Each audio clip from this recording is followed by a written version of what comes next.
tous les gens qui sont dans le milieu, y compris les professeurs, si tout le monde appelait un chat, puis nommait les choses telles qu'elles sont, là, je pense qu'on raserait le système puis on recommencerait.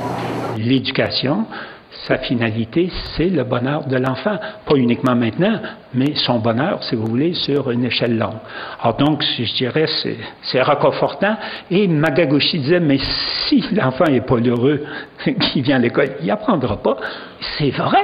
Moi, je dis à mes étudiants, vous auriez pu passer 7 ans là, vraiment sérieux à l'école, parce qu'ils rentrent à l'université là, après 13 ans d'études, et je leur dis, vous auriez pu passer 7 ans à vous promener, puis vous seriez bien plus avancé que là.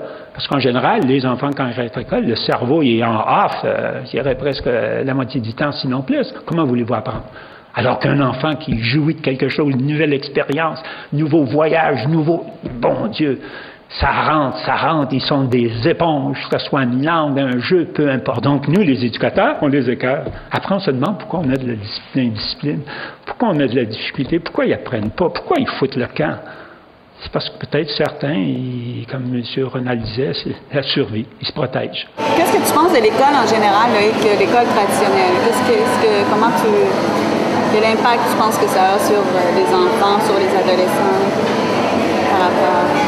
Je trouve que moi, mon avis, c'est que je trouve que ça donne des personnes qui ont moins le goût d'apprendre, qui sont, comment pourrais-je dire ça, qui ont moins de volonté parce que pendant toute leur enfance, ils ont été plus habitués à suivre les autres, à suivre le professeur, par exemple.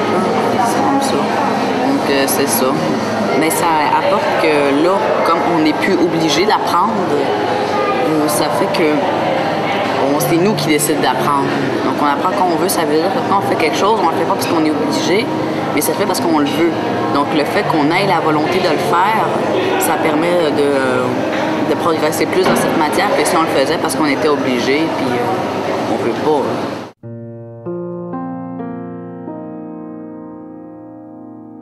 Je suis ravie, sincèrement, que d'autres personnes s'intéressent à cette question et comptent y travailler. Moi, mon énergie, je la mets ailleurs. Je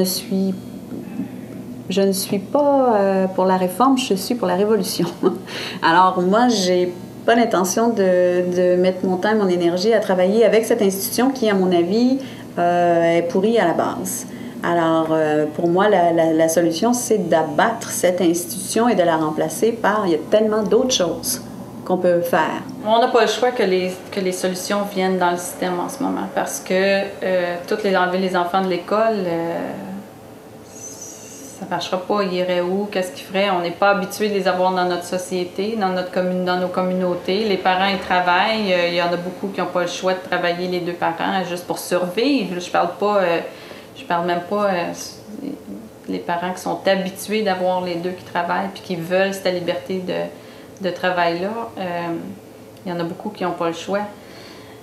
Mais ce qu'il faut faire dans le système, c'est de changer la façon qu'on voit le développement humain, puis que les écoles deviennent humains au moins, et puis qu'on donne la liberté aux enfants, mais qu'on donne aussi non seulement la liberté, mais la responsabilité. Liberté et la responsabilité, c'est ensemble. Tu ne peux pas avoir la liberté sans prendre la responsabilité pour tes actions, etc. Il faut l'enseigner, ça. Ils sont en développement, les enfants. Ce pas des adultes. On s'attend tout le temps, c'est des petits adultes. Ils devraient tout savoir et tout faire parfaitement.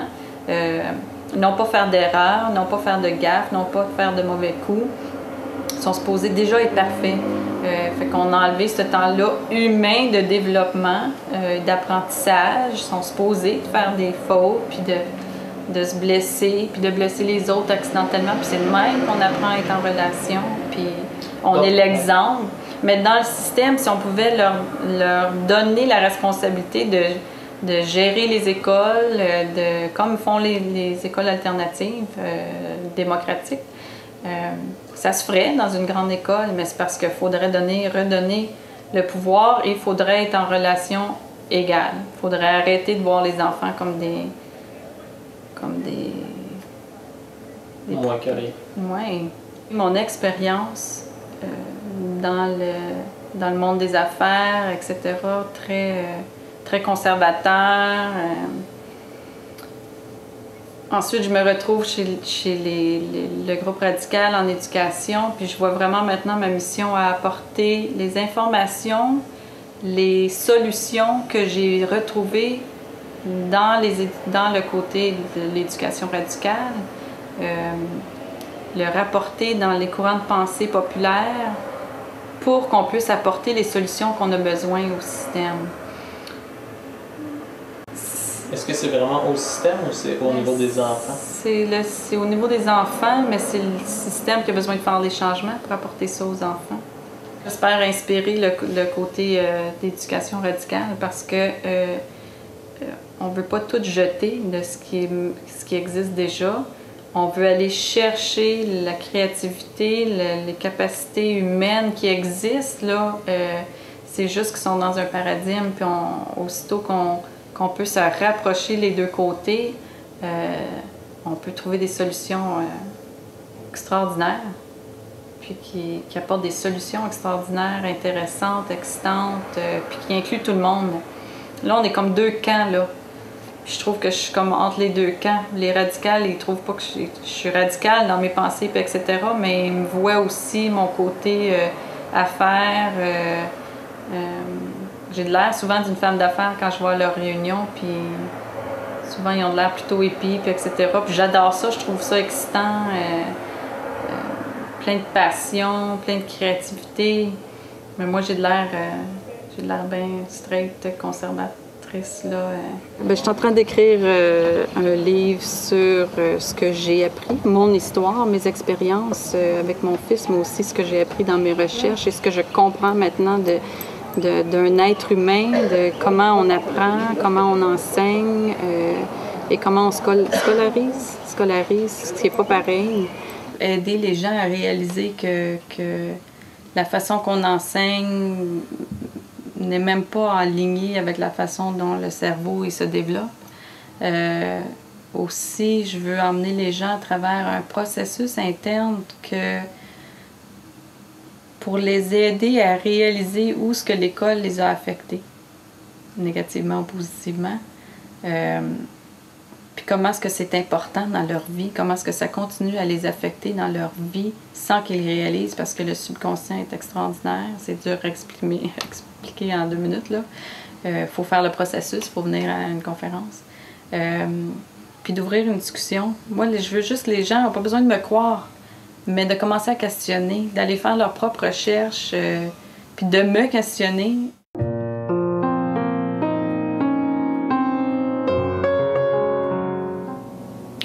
D'abord, s'il est malheureux, c'est une excellente raison de retirer son enfant du système scolaire, si son enfant n'est pas heureux, définitivement. Je pense qu'il y a d'excellentes raisons qui pourraient inciter un parent à ne pas mettre son enfant à l'école.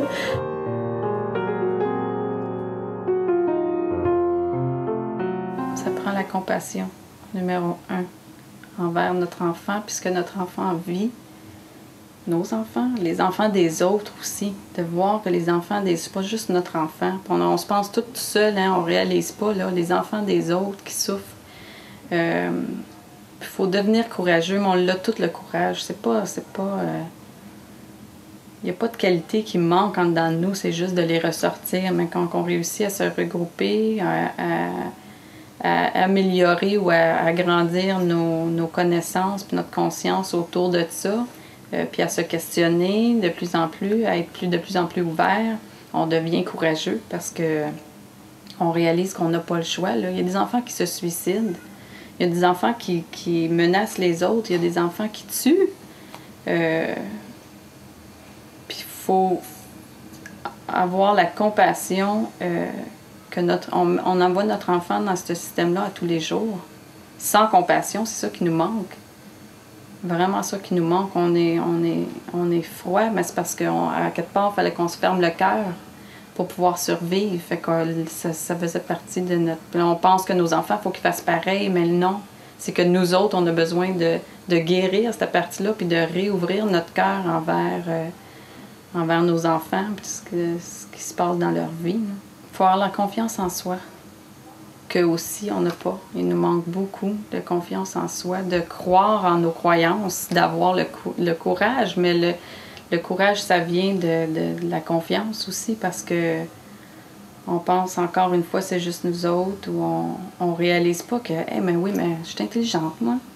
Je suis capable d'avoir des idées que les autres ne croient pas, puis que je suis capable d'en parler, puis je suis capable de voir qu'il y a un problème, même si les gens ne sont pas d'accord, puis d'avoir la confiance de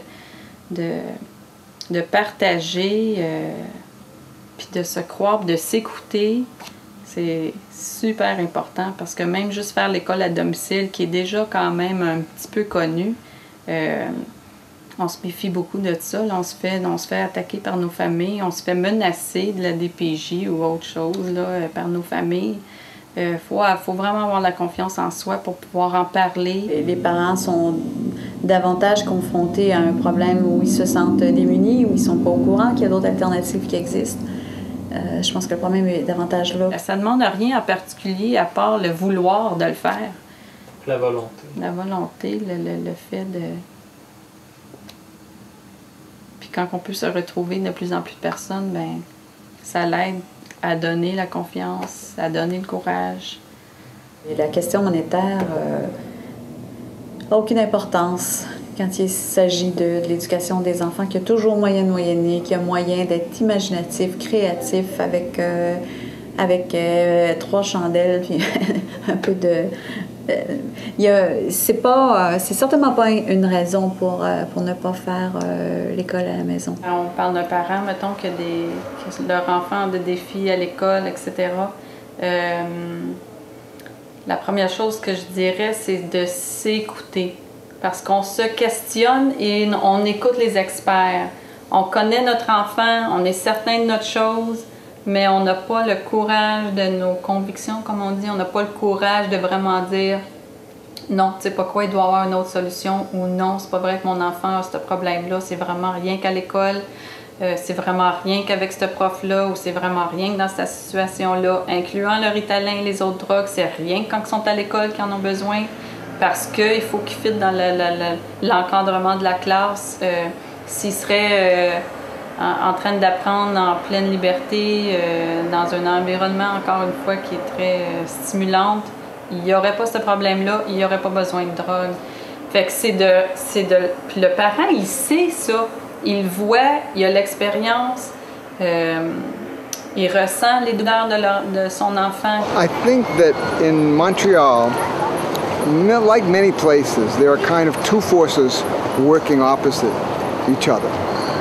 So you have the basic establishment, which remains rigid, behind the times, and you have educators who know that they have serious problems, but they don't know how to solve them.